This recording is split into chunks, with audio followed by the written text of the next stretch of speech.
Hey, it is your buddy, Peace and Harmony with you here today. Much love going out to the beautiful empowered harmonizers. And we are zooming in and focusing in on a great viewer question.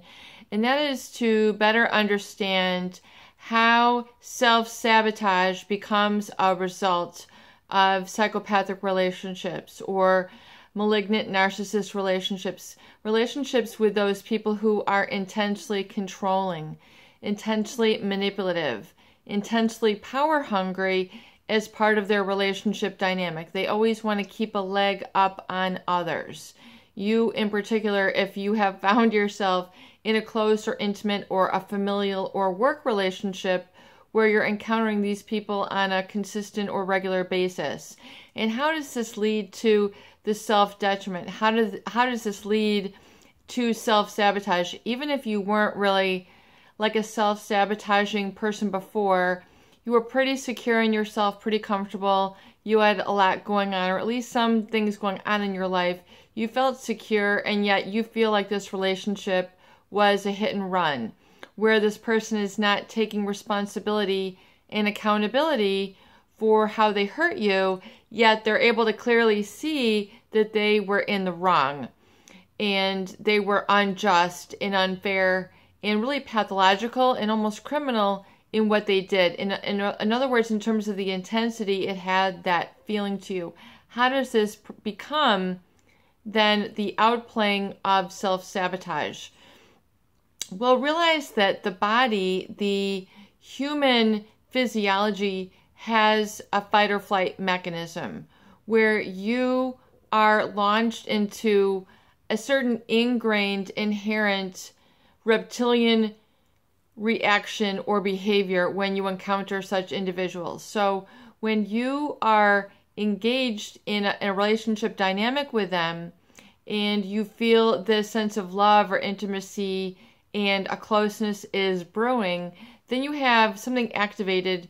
Not only the feel-good chemicals, the reward of dopamine, the serotonin, the feel-good chemical of being happiness or feeling positive, and then you have the endorphins, which then are giving you the added boost, and then of course the sexual hormones of either estrogen or testosterone brewing to make you feel close and bonded. The oxytocin that's helping you to feel close. You also have the mirror neurons of empathy, which are then patterning your life and your feelings alongside theirs. So there is really a physiological basis when you begin to feel close and you begin to almost mirror the feelings, the behaviors, the thought patterns of this person. You begin to acquiesce, you begin to pacify, you begin to run on equal footing with them. And so your behaviors, your thoughts, your decisions, your choices become premeditated or predetermined on the future that you foresee or the dream or the romance or the seduction that you feel with them. So your body begins to have a mirror, sort of a mirroring of them. It's what we call mirror neurons, which take place, which allow you to feel what they feel or go through what they're going through, even though you haven't gone it through yourself. It's the feeling like of walking in someone's shoes, or maybe you're watching a movie and then you begin to feel for the character. You begin to feel for their struggle. You get to feel for their disappointment or how people have betrayed them, and then you might cry when they cry. In other words, that is your empathetic, sympathetic response coming into play. And now you've got that coming on full force in a positive or rewarding manner. And then furthermore, though, when you're in a relationship with a psychopath, these individuals then are engaged in highly controlling, highly power-driven strategies, which are designed to get you under their grip. And it can be in the things that they say. When they begin to make decisions for you, essentially you begin slowly but surely to have your own decision-making powers removed, and you begin, your decisions are then kind of out of your control as you become further and further, quote unquote, in love or involved with them. certain things might transpire that make you feel like a little paranoid, or you want to work harder for the relationship, or they're exploiting you and your affections. You know, if you're a man, they might exploit your security, your manhood, your ability to provide, your ability to give results, your ability to be simple. These things they might exploit. You know, if you're a woman, they might exploit your affection, your heart, your nurturing, your soft side, where you want to take care of them, take care of their hurts, things of that nature. So, we have male and female psychopaths and male and female viewers here. So when we talk about how does this then lead to sabotage, is that eventually in the relationship, the psychopath or the narcissist who has this drive to deceive, have duplicitous relationships, meaning, having an intent or agenda which is not communicated to you, but that oftentimes is based on betraying you and hurting you, and then taking a certain degree of pleasure from seeing you writhe and seeing you in pain, or see you in financial ruins, or see you in shock and disbelief. These individuals do not have a conscience. They have no shame. They have no embarrassment. They do not learn, because when you think of conscience, for example, if you were to starve an animal to death, if you had an animal or you had a garden and you were to be gone for 2 or 3 weeks or 4 weeks or 6 months, wouldn't you make arrangements to have that dog fed, to make sure that they were walked, to make sure that they had social interaction? Or if you had a garden, wouldn't you make sure it was watered so that everything would be alive? Just like if you had kids, same thing. You wouldn't leave them alone for a long time without food, without supervision. This is your conscience. This is your conscience saying, this is the right thing to do. This is how I feel. Now, the psychopath has no such mechanism. They don't feel these things. They don't feel these drives. They don't feel that need to protect or to think about the needs of or attend to. They have no shame. They don't, if they're to let their kids writhe and cry, they don't feel the pangs of hurt. They don't feel the pangs of conscience. They don't feel the immorality of hurting others. They don't, and they think that this actually makes them superior to others. They see others as saddled with a burden for caring about these things. Like, you care about the, environment. Like, why would you, waste your time? You care about, love and intimacy. Why would you waste your breath even thinking about these things? In other words, these things are meaningless to them. They do not learn. And it's very strange when you encounter this, because they, you're just, it's like they're missing something, and, early in the relationship, you might be thinking like, well, this person is kind of like missing something, or you feel like this vacantness, and then eventually, as the relationship moves on, you're able to get it. Like, there's just no heart there. There's no feelings there. There's no meaning there. There's no value. They have a lack of value of human relationships. So when we talk about how does this then result in self-sabotage, is because as the relationship with the psychopath emerges or proceeds, eventually they break you down. They grind you down. They either expect your attention to be on them, 24/7, and responding to them, reacting to them. And then as they pull away, they see how they create a paranoia or a dissociation from yourself. In other words, you start to wonder where they are. They start to make you want them. And you begin to then crave the overwhelm. You begin to be addicted to the self-annihilation or the self-breaking down. You're looking for ways how can you push yourself and you break yourself down even further to procure the relationship. And then, so what you're doing then is your own empathy mirror neurons are matching theirs in kind. So you begin to basically become like a self-imploding desire. In other words, a compulsion begins to be set up. Your behaviors begin to betray your own self. Your own behaviors and actions are betraying of your own preservation. So they're contradictory in nature, but you don't feel that while you're going through it, because all you feel is the propulsion to be a force to their counterforce, or they are so trying to control you, so you end up giving in or then fighting against it, and then you begin to be a counterforce to their force.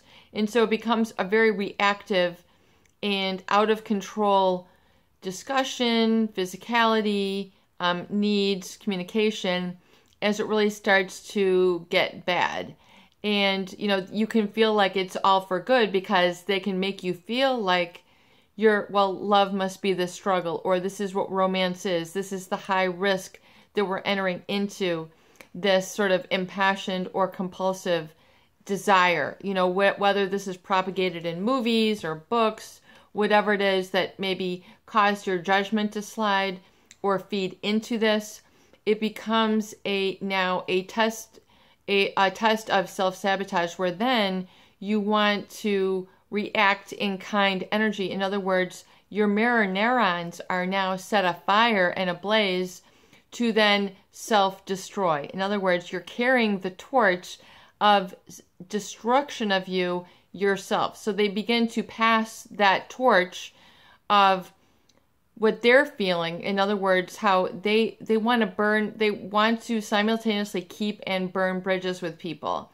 They, will rotate through people just meaningless as a way to just do something. It's to belay a boredom that they feel. So if they can come with a very negative, forceful energy, which oftentimes is disguised in their high-risk behaviors, and feeling like they can, push you or bully you just so you're always answering to them. It's not even a credit thing for helping you. It's just more that you are attending to them versus yourself. So you begin to then self-sabotage your own inner happiness, or your own inner equilibrium becomes especially just frayed around the edges, and to the point where it eventually just becomes so shredded that you can't even have thought processes or feel that you're responsible and accountable. So what you're doing is you're mirroring, usually the psychopath or the malignant narcissist is highly irresponsible. They're highly unaccountable. In other words, things that they've done to hurt you, they do not see it. They don't see where they're crossing the boundaries. They see that they're winning over you. That's what they're getting out of it. They see that you're, pining for them. They see that you'll do anything for them eventually.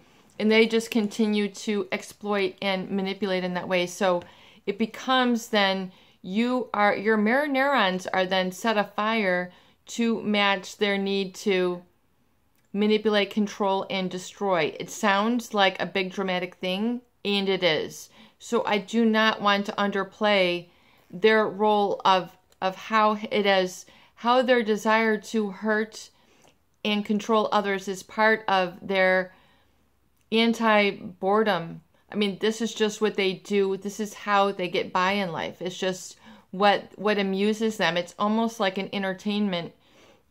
But they don't feel it. They don't feel ashamed. They don't learn. All they see is that they're getting a reaction out of you. And as long as they're getting a reaction, they feel like they're still in the game. And that's what life is for them. It's a very different experience for a psychopath versus someone with heart, someone who cares, someone with, values, someone with, a dream of how they want to feel or who they want to become. They really don't have this. They don't have that same judgment prefrontal cortex going on. They don't have that part of the brain like lit up. They have no conscience. They do not feel, if they don't feel anything. And so even though it's hard to understand or really get your hands around it, you will unequivocally know when you see that they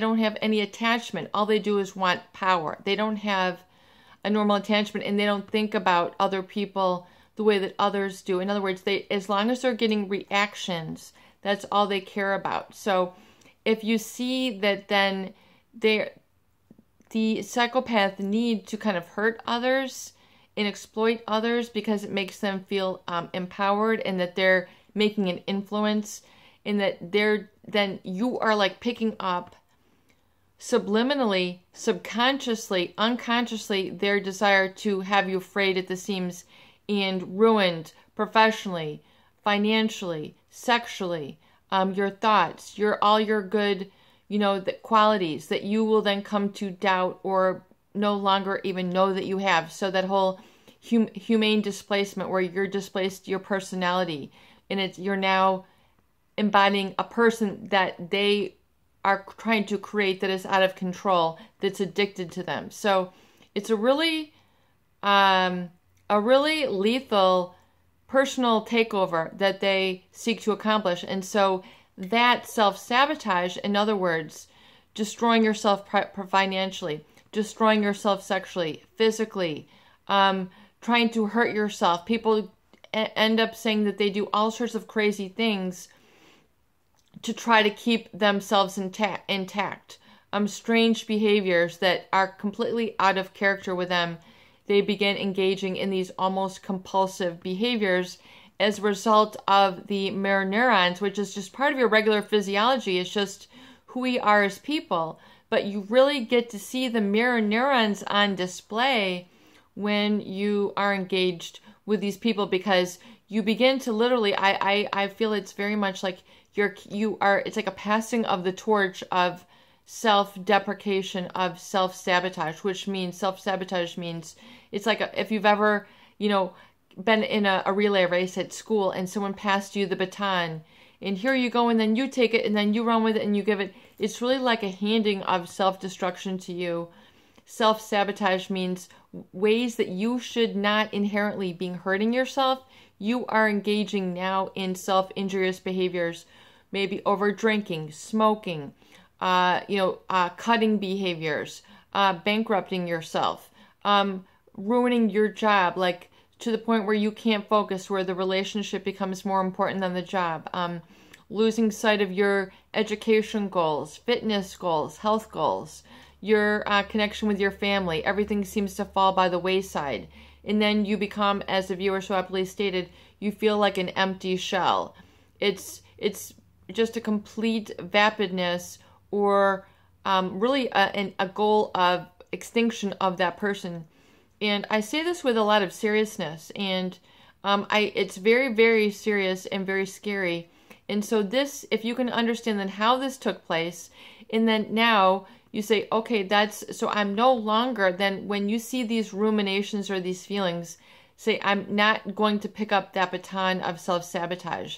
I see how they set that into motion in with me, and now I'm going to reverse that motion. I'm going to reverse it. And so you can just say reverse, reverse, reverse, reverse. I am now denying that momentum within me. I'm now refusing. I'm now holding back that momentum within me to self-sabotage and self-neglect. I'm now counteracting that with positive affirmations. I am intact financially. I am intact emotionally. I am intact with my safety. I am intact with my goals and my vision. I do have these intact, and these are mine, and these are not to be shared with such people. I will not share these either in my thoughts and in my deeds. These will not be shared with these people. I will protect this above all else. This is sacred to me. My happiness is sacred. My joy is sacred. My peace is sacred. All this is sacred to me, and I will reignite my harmony with that which is meaningful to me, and this person will not be able to share this. This person will not be able to participate in this whatsoever, and that is good. And I cleanse myself of feeling any sort of guilt or self-regret, and will embrace self-forgiveness in that my judgment had been temporarily dismounted. My judgment had been temporarily extinguished. My judgment had been temporarily made defunct, ineffective, inefficient, while engaging in this type of very abusive relationship that is of psychological abuse in nature, or sexual abuse or physical abuse, however it played out for you. They had dismantled this very effective system of personal intention and instinct that had been temporarily dismounted within me. It had been disengaged. So I am re-engaging my good judgment. And I'm now, furthermore, making attention to and giving myself a acknowledgement for all the wonderful decisions I have made. And I'm engaging now in positive, orderly direction thinking, meaning that I am now more conscious of all the choices I'm making for my feelings, especially in a moment-by-moment basis. In other words, I'm choosing safety. I'm choosing to feel good. I'm choosing happiness. I'm choosing health. I'm choosing sanity. I'm choosing myself. I'm choosing my higher consciousness now to engage in me fully. And I am living life fully without this entity of lack of integrity that had come into my life experience. And I'm furthermore moving on rapidly as I grow in this awareness. And I'm letting go of the self-sabotage and becoming aware of and no longer participating in fulfillment of that cycle of abuse. I am no longer participating in fulfilling that cycle of abuse that was perpetuated and ignited within me by this person, because that was their intent. It is not my intent to self-sabotage. And I will feel happiness and joy and peace when I let go of that self-sabotaging tendency which had been created within me for that amount of time.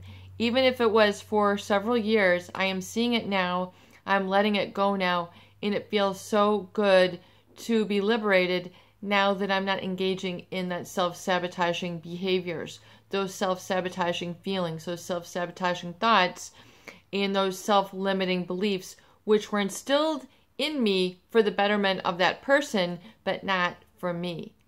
This is your buddy, Peace and Harmony, with you here today, and I hope that these videos do help. Please share and please subscribe for more great tools, videos, discussion, and support.